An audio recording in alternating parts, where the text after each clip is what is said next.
Dear friends, do not believe every spirit, but test the spirits to see whether they are from God, because many false prophets have gone out into the world. This is how you can recognize the Spirit of God. Every spirit that acknowledges that Jesus Christ has come in the flesh is from God. But every spirit that does not acknowledge Jesus is not from God. This is how the spirit of the Antichrist, which you have heard, is coming, and even now is already in the world. You, dear children, are from God and have overcome them, because the one who is in you is greater than the one who is in the world. They are from the world and therefore speak from the viewpoint of the world, and the world listens to them. We are from God, and whoever knows God listens to us, but whoever is not from God does not listen to us. This is how we recognize the spirit of truth and the spirit of falsehood.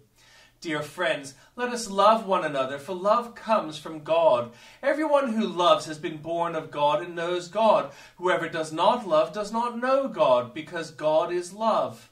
This is how God showed his love among us.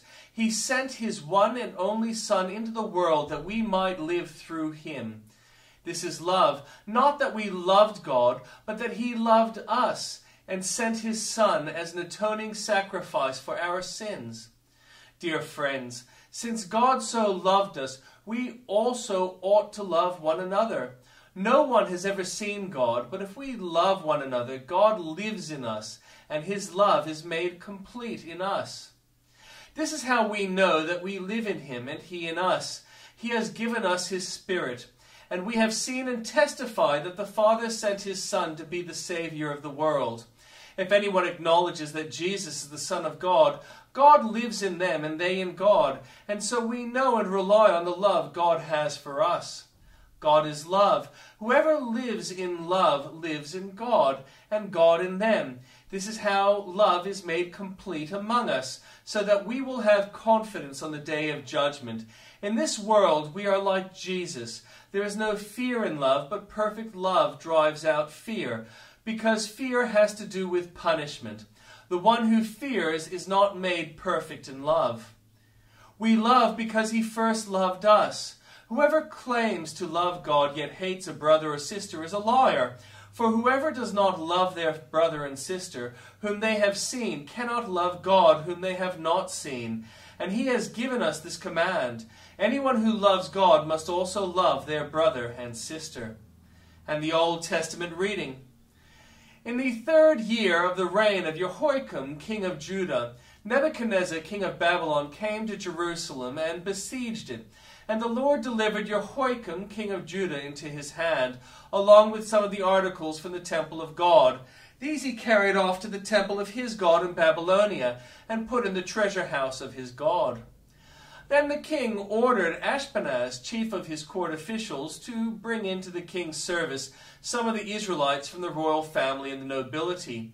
Young men without any physical defect, handsome, showing aptitude for every kind of learning, well-informed, quick to understand, and qualified to serve in the king's palace. He was to teach them the language and literature of the Babylonians. The king assigned them a daily amount of food and wine from the king's table. They were to be trained for 3 years, and after that they were to enter the king's service.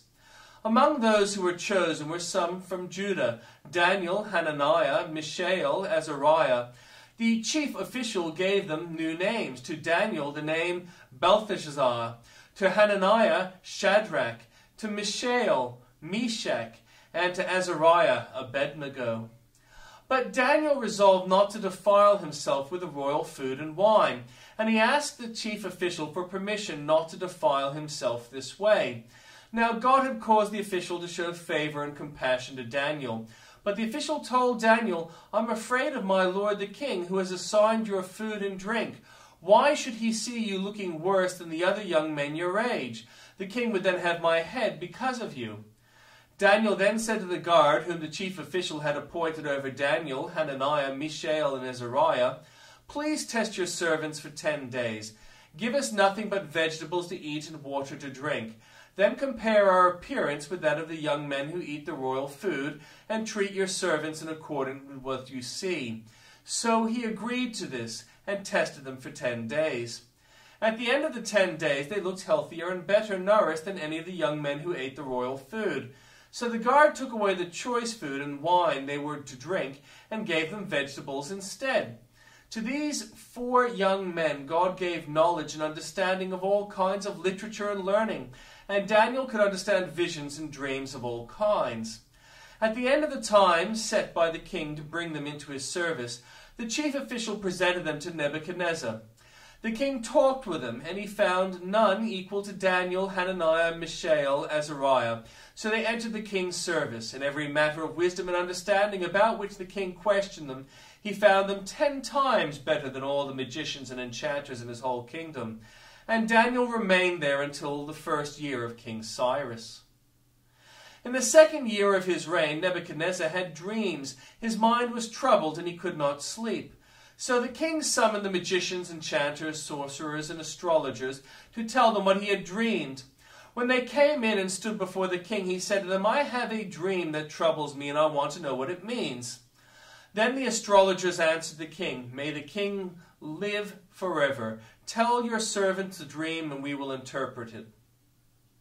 The king replied to the astrologers, "This is what I have firmly decided. If you do not tell me what my dream was, and interpret it, I will have you cut into pieces and your houses turned into piles of rubble. But if you tell me the dream and explain it, you will receive from me gifts and reward and great honor. So tell me the dream and interpret it for me." Once more they replied, "Let the king tell his servants the dream, and we will interpret it." Then the king answered, "I am certain that you are trying to gain time, because you realize that this is what I have firmly decided. If you do not tell me the dream, there is only one penalty for you. You have conspired to tell me misleading and wicked things, hoping that the situation will change. So then, tell me the dream, and I will know that you can interpret it for me." The astrologers answered the king, "There is no one on earth who can do what the king asks. No king, however great and mighty, has ever asked such a thing of any magician or enchanter or astrologer. What the king asks is too difficult. No one can reveal it to the king except the gods, and they do not live among humans."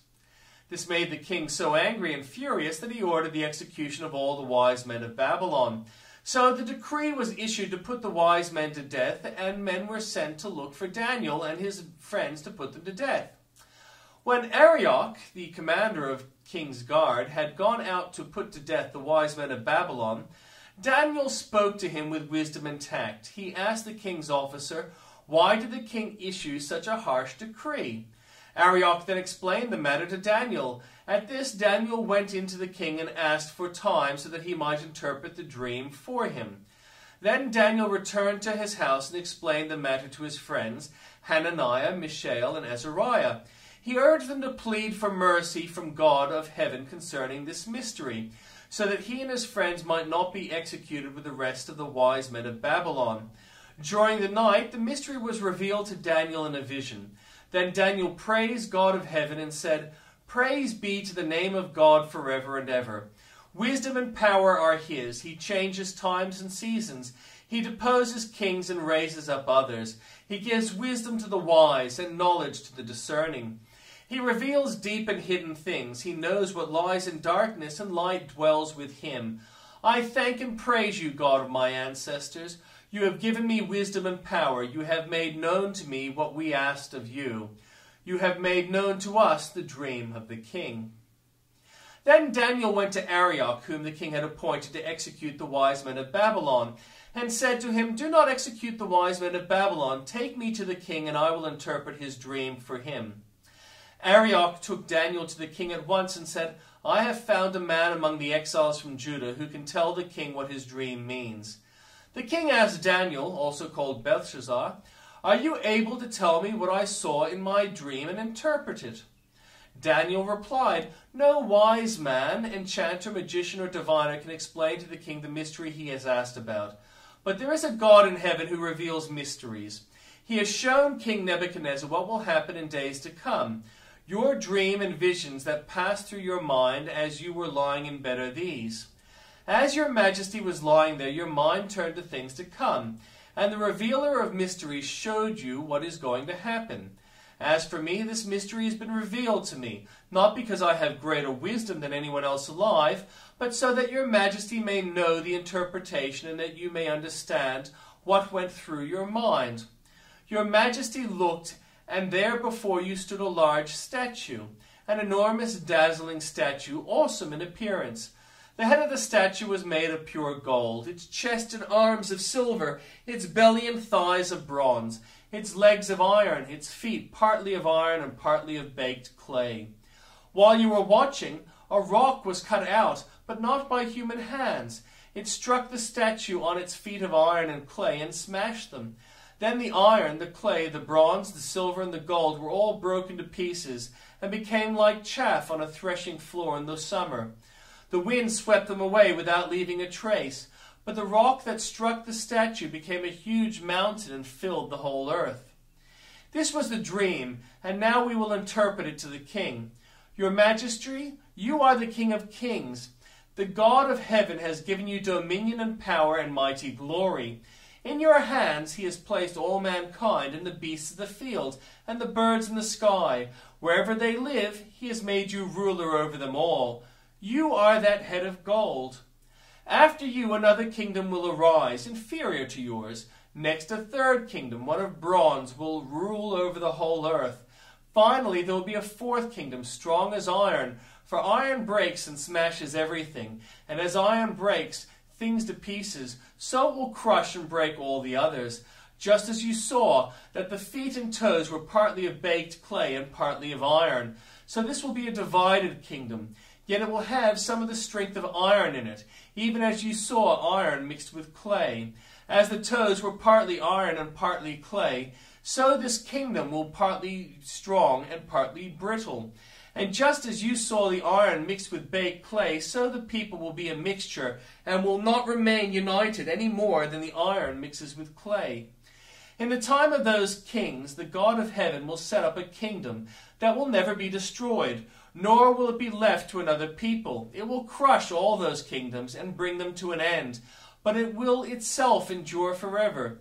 This is the meaning of the vision of the rock cut out of a mountain, but not by human hands, a rock that broke the iron, the bronze, the clay, the silver, and gold to pieces. The great God has shown the king what will take place in the future. The dream is true, and its interpretation is trustworthy. Then King Nebuchadnezzar fell prostrate before Daniel, and paid him honor and ordered that an offering and incense be presented to him. The king said to Daniel, "Surely your God is the God of gods and the Lord of kings, and a revealer of mysteries, for you are able to reveal this mystery." Then the king placed Daniel in a high position and lavished many gifts on him. He made him ruler over the entire province of Babylon, and placed him in charge of all its wise men. Moreover, at Daniel's request, the king appointed Shadrach, Meshach, and Abednego administrators over the province of Babylon, while Daniel himself remained at the royal court.